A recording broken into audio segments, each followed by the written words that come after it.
یہ واقعہ شروع ہوتا ہے 2025 سے، جب ایک بچی مکاشا علاج کی غرض سے ولیکا ہاسپٹل میں داخل ہوئی۔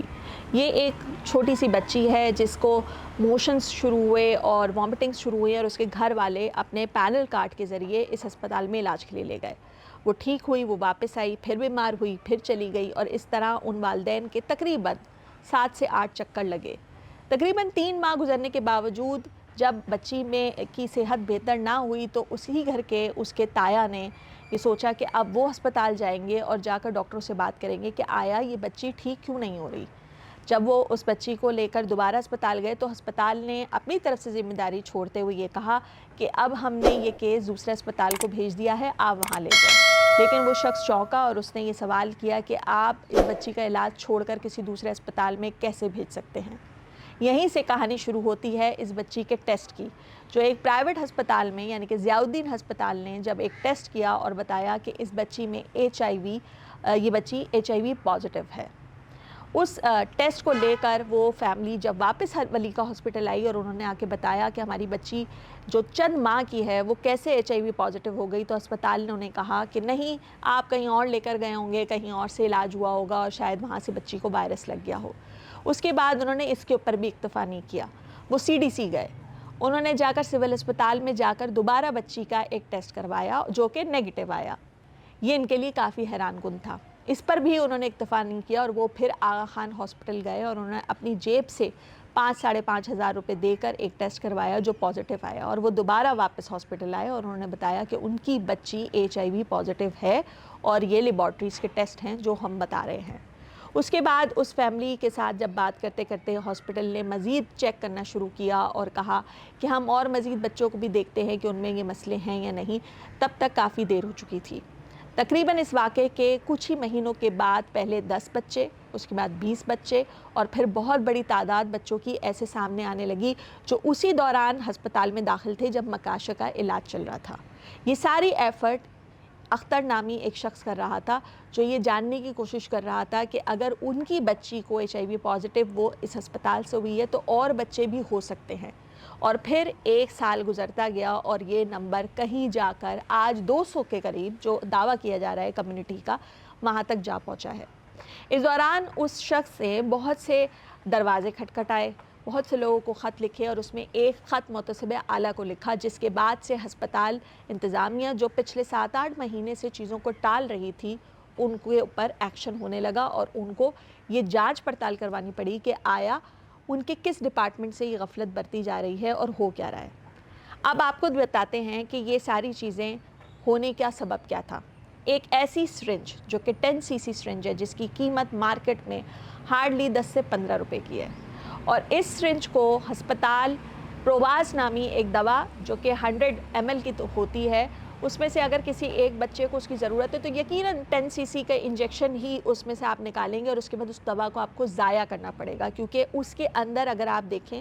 تو جو ایک ربر ٹائپ کا لگا ہوا ہے، جب انجیکشن اس کے اندر جائے گا اور باہر نکلے گا اور بچے کو لگے گا تو اب وہ دوسرے کو نہیں لگ سکتا، لیکن ہسپتال کا عملہ اس پروواز کی جو بوٹل ہے اس سے ایک ہی سرنج بار بار ڈال کر کئی بچوں کو لگاتا جا رہا تھا۔ اگر کوئی ایک بچہ HIV سے پازیٹیو بچہ کہیں سے بھی اس ہسپتال میں آیا تھا اور جس بھی تاریخ کو آیا ہوگا، اس دن آنے والے بہت سے بچوں کو وہی انجیکشن لگتے گئے اور اس کے بعد وہ پازیٹیو ہونا شروع ہو گئے۔ لیکن اسٹاف کی ایک غلطی یہ تھی، اگر آپ کو سرنج کم ملے اور آپ کے پاس سرنج نہیں تھے تو آپ ایک سرنج استعمال نہیں کرتے۔ کیوں؟ آپ قانون میں تو یہ ہے کہ ایک ہی سرنج ایک ہی دفعہ استعمال کرو، اس کے بعد ضائع کر دو، چاہے HIV ہو یا نہیں ہو۔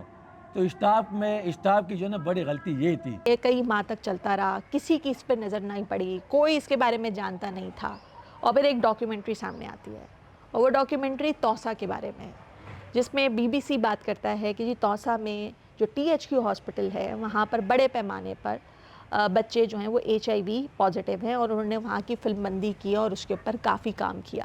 ان کو اطلاع ملتی ہے کہ اسی طریقے کے واقعات ولیکا ہاسپٹل جو کراچی میں ہے وہاں بھی ہو رہے ہیں۔ پہلے یہ بھی جان لیجئے کہ ولیکا ہاسپٹل کس کے انڈر میں آتا ہے۔ یہ کوئی عام ہاسپٹل نہیں کہ سول، جناح، عباسی شہید جیسے ہاسپٹل ہوں، یہ ہسپتال لیبر ڈپارٹمنٹ کے انڈر میں آتا ہے، وہی لیبر ڈپارٹمنٹ جس کے وزیر اس وقت سعید غنی ہیں اور جن کا تعلق پیپلز پارٹی سے ہے. کراچی میں ویسے تو اس کے لیبر ڈپارٹمنٹ کے انڈر میں بہت سے ہسپتال ہیں، لیکن ولیکا ہسپتال شہر کا سب سے بڑا ہسپتال سمجھا جاتا ہے، جو کہ تقریباً 350 بیڈز پر مشتمل ہے. اور یہاں پر یومیہ، یعنی کہ ہماری جب ہسپتال میں کچھ لوگوں سے بات ہوئی تو انہوں نے بتایا کہ یومیہ یہاں 1200 سے 1400 پیشنٹس آتے ہیں،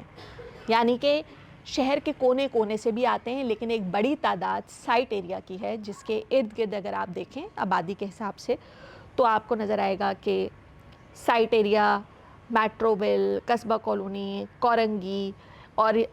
کورنگی انڈسٹریل ایریا سے بھی ریفرل کیسز یہاں آتے ہیں. ایک ہسپتال لانڈی میں ہے جو کہ دوسرا بڑا ہسپتال ہے، وہاں کے بھی ریفرل کیسز یہاں پر آتے ہیں. لیکن یہ جو نمبر 78 رجسٹرڈ کیسز کا ہے، اس کی تصدیق جو لیبر کے منسٹر ہیں سعید غنی، انہوں نے کی اور بتایا کہ ہاں ہم نے جب انکوائری کی اور چیزیں پتہ چلیں تو ہم نے جو ماس قسم کی ٹیسٹنگ کرائی تو اس میں 78 بچے پازیٹیو آئے. یہ ساری اسکریننگ تب ہونا شروع ہوئی جب متسبہ اعلیٰ نے اس کے اوپر ایکشن لیا اور ہسپتال نے اپنے ارد گرد ان متاثرہ بچوں کو بلایا اور چیک کرنے کی کوشش کی کہ آیا کتنے بچے اس میں پازیٹیو ہیں. اب علاقہ مکین تو یہ بھی کہتے ہیں کہ سارے ہی بچے یعنی کہ جو H I V positive in کی اکثریت پٹھان کالونی کی ہے، لیکن یہ شہر کے مختلف علاقوں سے آ رہے ہیں، کیونکہ لیبر کے پاس اگر ایک کارڈ ہے اس مہنگائی کے دور میں کہ وہ آئے اور آ کر اس پر پینل پہ علاج کروائے تو وہ کہیں سے بھی آئے گا اور کروائے گا. ہماری کچھ لوگوں سے ہسپتال میں جو افیکٹڈ فیملیز تھیں ان سے بات ہوئی تو وہ ایک طرف تو اس تکلیف میں ابھی تک مبتلا ہیں اور چیز کو پروسیس ہی نہیں کر پا رہے کہ ان کا بچہ ایک ایسے مرض میں مبتلا ہے جس کے لیے اسے ساری زندگی دوا کھانی ہوگی اور وہ اس دوا کے سہارے پہ زندہ رہے گا. یہ دوائیاں CDC جو آپ کا سندھ ایڈز کنٹرول پروگرام ہے اس کے مختلف شہر کے اندر سینٹرز بنے ہوئے ہیں جہاں سے دوائیں ملتی ہیں، لیکن جو بھاگ دوڑ اور جو اذیت ہے وہ صرف یہ نہیں کہ ان بچوں کا علاج اب پوری زندگی چلے گا، وہ اور کیا کچھ سماجی طور پر سہ رہے ہیں وہ آپ کو دکھاتے ہیں. 200 بچے خراب ہوئے ہیں، 200 خاندان برباد ہو گئے. اس بچے کا کیا قصور، اس کو تو پتہ ہی نہیں ہے دنیا میں ہے کیا. چلتا ہوا بچہ تھا میرا، آج گود میں نہیں چل سکتا، نہ بول سکتا. اس کا کیا قصور تھا؟ کیا کمزوری اتنی ہے وہ چل نہیں پاتا، ایک الٹی لگتی ہے، ایک موشن لگتا ہے، نڈال ہو جاتا ہے، کچھ نہیں کھا پاتا. بس اس کو دیکھ کے ہم بڑے پریشان ہیں. چھوٹے چھوٹے بچے وہ بھی پریشان ہوتے ہیں، ایک ایک ٹائم کا کھانا بھول جاتے بچے میرے، کیونکہ ہم اسپتال میں بھاگتے ہیں. اتنے 12 جھٹکے لگتے تھے میرے بیٹے کو پورا دن میں. اس کی وجہ سے پریشانی ہے نا، اس کی بیمار ہے نا، اس کی اب لوگ نفرت کرتے ہیں، یہ اس کی بیماری ہے. سب گھر والے تو بہت کرواتے ہیں ایسی بیماری ہے. اور مدرسے میں جاتا ہے تو اس کی بولا تو اس کی بیماری ہے، اسی مدرسے میں نہیں لایا. گھر مدرسے میں بولا یہ بیمار ہے نا، اس کی مدرسے پہ نہیں لایا تھا اس کی گھر پہ چھوڑو گھٹ کی بٹاؤ نا، اس کی وجہ سے میں مدرسے پہ نہیں جاتا. سماجی رویہ، اس بیماری کے بارے میں آگہی نہ ہونا اور یہ جانتے ہوئے بھی کہ یہ بیماری ہاتھ ملانے سے، گلے ملنے سے، کسی بچے کو پیار کرنے سے، ساتھ بٹھانے سے، ساتھ کھلانے سے نہیں پھیلتی. اس کے باوجود اب جو رویے ماں باپ برداشت کر رہے ہیں اس سے بہت سے ماں باپ اس بات سے بھی ڈر گئے ہیں کہ اگر ان کے بچے بھی HIV پازیٹیو ہیں تو وہ اب پوری دنیا کا یا اپنے خاندان کا کیسے سامنا کریں گے. ہسپتال میں ہر گزرتے دن کے ساتھ ایک کیوس بڑھتا جا رہا ہے، لوگوں کا عدم اعتماد نظر آ رہا ہے. اس وقت تک تقریباً 37 لوگ معطل ہو چکے ہیں. جن غریبوں سے اور مزدور طبقے سے آپ بات کریں جن کے بارے میں یہ گمان کیا جاتا ہے کہ چونکہ ان کے پاس تعلیم کی کمی ہے اور اویئرنس نہیں ہے، وہ بہت سختی سے یہ بات کہہ رہے ہیں کہ یہ جو 37 لوگ معطل ہوئے ہیں یہ واپس اپنی ڈیوٹیز پر آ ہی جائیں گے. ان کی تنخواہیں رکی ہوئی نہیں ہیں، ان کو تنخواہیں مل رہی ہیں، بس یہ اپنی ڈیوٹی پر موجود نہیں ہیں. بہت سے اسپتال کے اندر بیٹھے ہوئے لوگ یہ بھی دعویٰ کر رہے ہیں کہ 37 لوگ جو نکالے گئے ہیں اس میں سارے لوگ تو ان کاموں میں ملوث نہیں ہیں. یہ کیسے ہو سکتا ہے کہ ایک ریزیڈنٹ میڈیکل آفیسر کی ڈیوٹی ہو اور اس کے انڈر میں اس وقت جو بھی بچے ایڈمٹ ہوتے جا رہے ہوں اور جو بھی اسٹاف ان کو دوائیاں دے رہا ہو وہ اس کی جانچ پڑتال نہ کرے، اسے یہ معلوم ہی نہ ہو کہ آج کتنے بچوں کو انجیکشنز لگے ہیں. اگر اسپتال کے عملے کے اندر، یعنی کہ ہماری سورسز ہمیں یہ بتاتی ہیں کہ اسپتال میں نہ صرف دوائیاں بھی چوری ہو رہی تھیں بلکہ یہ غفلت اسپتال کے اندر سے ہوئی ہے. اگر دوائیاں بھی چوری ہو رہی تھیں اور انجیکشنز بھی نہیں تھے تو وہ والدین جو ہم سے بات کرتے ہوئے یہ کہتے ہیں کہ جب ہم شہر کے کونے کونے سے کرائے خرچ کر کے 1000 روپے لگا کر اس ہسپتال تک پہنچ رہے تھے تو ہمیں 10-15 روپے کا انجیکشن لانے کا کہتے تو ہم کیوں نہ لاتے. کچھ ماں باپ یہ کہتے ہیں کہ ٹھیک ہے چونکہ ہمارا کارڈ پینل پہ ہے تو ساری ذمہ داری ہاسپٹل کے اوپر ہوتی ہے. لیکن یہ پہلی بار تو نہیں ہو رہا تھا کہ کراچی کے اندر یہ سب کچھ ہو رہا تھا اور اس سے پہلے کوئی آپ کے پاس ہسٹری نہیں تھی. ایک بہت بڑا آؤٹ بریک پنجاب کے شہر گجرات میں ہوا تھا. اس کے بعد رتو ڈیرو آج سے کئی سال پہلے خبروں کی زد میں آیا جہاں ایک ہی جگہ پر کئی HIV پازیٹیو رزلٹ سامنے آئے. ہم نے اس کے اوپر جب فالو اپ اسٹوری اس زمانے میں کی, جب اس سارے واقعے کو 3-4 سال گزر چکے تھے, تو جتنی دیر تک ہم اس ہسپتال میں بیٹھے ہوئے تھے یعنی کہ صبح سے شام تک, تو میرے اپنے سامنے سکھر خیرپور سے آنے والی کچھ فیملیز جو وہاں بیٹھی ہوئی تھیں اور آئی تھیں کہ ہمارے ٹیسٹ کر لیجئے, ان میں سے 3 لوگ پازیٹیو آ چکے تھے. یعنی کہ میرے وہاں پر بیٹھنے پہ 6 سے 7 گھنٹے کے دوران اگر 3 لوگ پازیٹیو تھے تو اس کا مطلب یہ ہے کہ دن بھر میں کوئی نہ کوئی پازیٹیو کیس ضرور آتا تھا. اس سارے معاملے کو بڑا آرام سے ایک طرف کیا گیا اور کہا گیا کہ چونکہ یہ غفلت ہے, ایک علاقے کے اندر ایک کویک تھا, اس نے لوگوں کو ایک ہی سرنج سے لگایا, یہ تو ہسپتال کے اندر کیسز آنے شروع ہوئے, ایک ڈاکٹر نے ہائی لائٹ کیا, ہم نے چیک کیا تو پتہ چلا رتو ڈیرو کے اندر یہ سب کچھ ہو رہا ہے. لیکن ولیکا ہسپتال کا کیس اس سے مختلف ہے. یہاں جو کچھ بھی ہو رہا تھا وہ ہسپتال کے اندر سے ہو رہا تھا. جو بچہ بیمار ہو کر ہسپتال کے اندر آ رہا ہے اس کے سارے ٹیسٹ ہو رہے ہیں اور خدشہ ہے کہ کوئی بھی بیماری اسے ہو سکتی ہے, اس کے باوجود آپ ایک ہی پرواس اور ایک ہی انجیکشن سے باقی بچوں کو اور باقی پیشنٹس کو کیسے ٹریٹ کر سکتے ہیں. جو امیزنگ بات ہمیں نظر آئی اور انٹرسٹنگ پہلو ہے وہ یہ کہ یہ جتنے بھی بچے HIV پازیٹیو ہیں ان کے ماں باپ اور ان کے رشتہ داروں میں سے کوئی بھی پازیٹیو نہیں ہے, کیونکہ ان کے ماں باپ نے سب سے پہلا کام یہ کیا کہ وہ اپنے ٹیسٹ کے لیے گئے اور انہوں نے اپنے ٹیسٹ کروائے اور اس کے بعد کچھ نہیں ہوا. یہاں پر ہماری ملاقات ایک ایسے شخص سے بھی ہوئی جس نے اس سارے واقعے میں اپنی ایک ایسی بچی کو کھویا ہے جو انہوں نے بہت ہی منتوں مرادوں کے بعد انہیں ملی تھی. یعنی کہ ان کے تقریباً 9 بیٹوں کے بعد انہیں ایک بیٹی ملی تھی اور وہ جب بیمار ہوئی تو اس کے لیے انہوں نے بھاگ دوڑ شروع کی اور اب وہ بچی اس دنیا میں نہیں ہے. ان کا ہسپتال کی اس ساری فیل پر کیا کہنا تھا آپ وہ بھی سن لیجئے. یہ 15 سال کے بعد اللہ نے مجھے ایک بیٹی دیا تھا, 5 لڑکوں کے بعد دیا تھا اللہ. ہم تو سوچ رہا تھا یہ تھا کہ اللہ نے مجھے میں اللہ سے بیٹی مانگ رہا تھا کہ آخرت کا میرا کوئی ذریعہ بن جائے بیٹی, کیونکہ بیٹی اور ماں باپ کے لیے جو ایک جنت کا دروازہ ہے, کیونکہ سب سے بیٹوں سے افضل بیٹی ہے کہ ہمارے لیے کوئی دعا کرے گا, کچھ چیز مانگے گا, ہمارے اوپر تھوڑا سا ہمارے لیے کچھ مانگے گا. تو میں تو بہت خوش ہو گیا تھا, لیکن جب یہ بیماری اس کو لگ گیا تو میرا دل میں تو غصہ بہت تھا یہ اسپتال والے کے لیے, لیکن میں نے اللہ کو وکیل بنایا, ونعم الوکیل, جو میں نے وکیل اللہ کو بنایا. جب میں نے اللہ کو وکیل بنایا گیا تو یہ اللہ نے مجھے اس کا صلہ دیا کہ جو اس کے اندر ملوث تھا وہ گرفتار بھی ہونے والا ہے, انشاءاللہ ان کو سزا بھی ملے گا اور انشاءاللہ بھرپور جو مریض ان میں متویل ہے ان کو انصاف بھی ملے گا انشاءاللہ.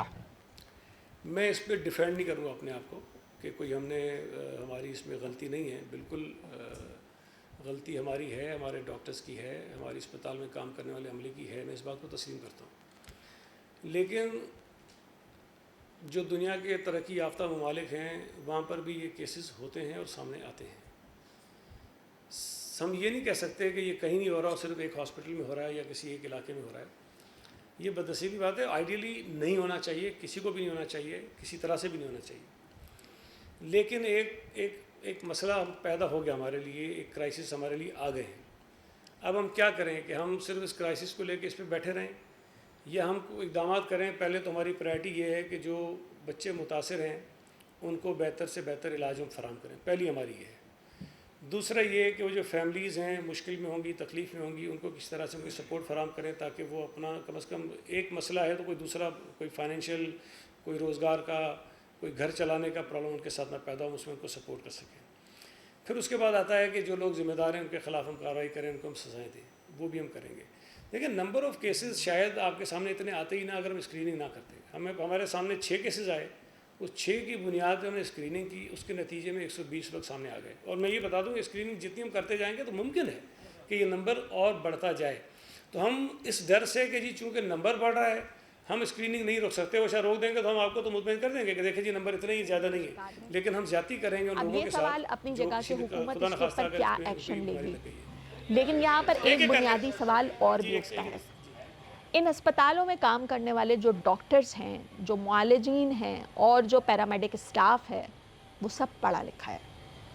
وہ ایسی پریکٹسز کر کے اور سیکھ کر آتا ہے جس میں ان کو بار بار یہ بتایا جاتا ہے کہ انہوں نے انسانی جان کو بچانے کی کس حد تک کوشش کرنی ہے۔ انہیں بتایا جاتا ہے کہ اس پروفیشن میں غفلت کا مطلب بہت سنگین نتائج بھی ہو سکتے ہیں۔ انہیں یہ بھی معلوم ہے کہ استعمال شدہ سرنج کو آگے نہیں لے کر چلنا ہے اور وہ جب ایک دفعہ استعمال ہو جائے تو اسے پھینکنا ہے۔ کیا ایسی وجہ بنی کہ یہ غریب ان پڑھ طبقہ، جو مزدور طبقہ ہے، جن کے بچوں کی زندگیاں ابھی شروع ہونے سے پہلے ہی ختم ہو گئیں، جو اب اتنی کم عمری میں ساری زندگی یہ دوا کھائیں گے اور اس کے لیے ایک مہینے کا سٹاک لے کر آیا کریں گے، کسی کے ساتھ کچھ ہو جائے، کسی کے ساتھ کچھ ہو جائے، لیکن ان کو یہ دوا کھانی ہے، وہ طبقہ یہ سوال کر رہا ہے کہ ان کے ساتھ پڑھے لکھے لوگوں نے کیا کیا، ان کی اکاؤنٹیبلٹی کون لے گا؟ کیا آنے والے وقت پہ یہ سسپینڈ ہونے والے ڈاکٹرز واپس اپنی پوزیشنز پہ آئیں گے یا یہ ولیکا سے نکل کے کسی اور شہر کے ہاسپٹل میں تعینات کر دیے جائیں گے؟ جو حرکتیں وہ یہاں کر رہے ہیں وہ کسی اور ہسپتال میں کریں گے، کیونکہ جو ایک دفعہ یہ کرتا ہے وہ بار بار یہ کرتا ہے، وہ اپنے کیے ہوئے عمل کو جسٹیفائی کرتا ہے۔ اب ایک ہسپتال کا نام تو آ چکا ہے، نہ جانے کتنے ہسپتال ہیں جہاں پر یہ آنے والے کچھ عرصے کے بعد جب یہ خبر دب جائے گی، کچھ ایکشنز ہو جائیں گے، کچھ معاوضے دے دیے جائیں گے تو یہ کہیں اور چلے جائیں گے۔ وہ جو سندھ گورنمنٹ کا ایک نعرہ ہے کہ ہم نے صوبے کے اندر صحت کے نظام پر اتنی محنت کی ہے کہ اتنی تو پنجاب حکومت نے بھی نہیں کی۔ یہاں لڑائی ہوتی ہے کہ انفراسٹرکچر پنجاب کا بہتر ہے تو سندھ حکومت کہتی ہے کہ ہم نے انفراسٹرکچر سے زیادہ سندھ کے ہیلتھ سسٹم پر پیسہ لگایا ہے۔ وہ ہیلتھ سسٹم اب کتنا کمپرومائز ہے یہ سب کو نظر آ رہا ہے، کیونکہ انہی کی منسٹری ہے، انہی کے انڈر چلنے والے اسپتال ہیں، اور ایک وہی طبقہ جو اس ملک کو چلاتا ہے یعنی کہ مزدور طبقہ، اگر اس کا ہی بچہ محفوظ نہیں ہے اور اسی کو آپ موت کے منہ میں دھکیل رہے ہیں تو کون سا سندھ کا ہیلتھ سسٹم ہے جس کے اوپر لوگ ٹرسٹ کریں گے؟ یہ ایک اہم سوال ہے جس کا جواب ملنا بہت ضروری ہے۔ اور سب سے آخری بات کہ یہ جو بچے ہیں جو اب ساری زندگی HIV کی دوا کھائیں گے، کیا یہی مسئلے کا حل ہے؟ کیا دوا ان کو ملتے رہنا یا ان کو ہر مہینے اگر آپ نے کوئی معاوضے کا اعلان کر دیا کہ ان کو چند پیسے دیں گے اور ان کی بہتر خوراک، جو کہ شرط ہے کہ اس طرح کا مریض بہتر خوراک لے گا، وہ پیسے ملنا شروع ہو جائیں گے؟ لیکن اس سماج کے رویے کا کیا کریں جس میں وہ رہتے ہیں، جس خاندان میں وہ اٹھتے بیٹھتے ہیں، جہاں لوگوں نے ان کے ساتھ سوشل بائیکاٹ کر دیا ہے، لوگ ان سے بات نہیں کر رہے ہیں، بچوں کے ساتھ کوئی کھیلنے کو تیار نہیں ہے، ان کے ساتھ کوئی بیٹھنے کو تیار نہیں ہے۔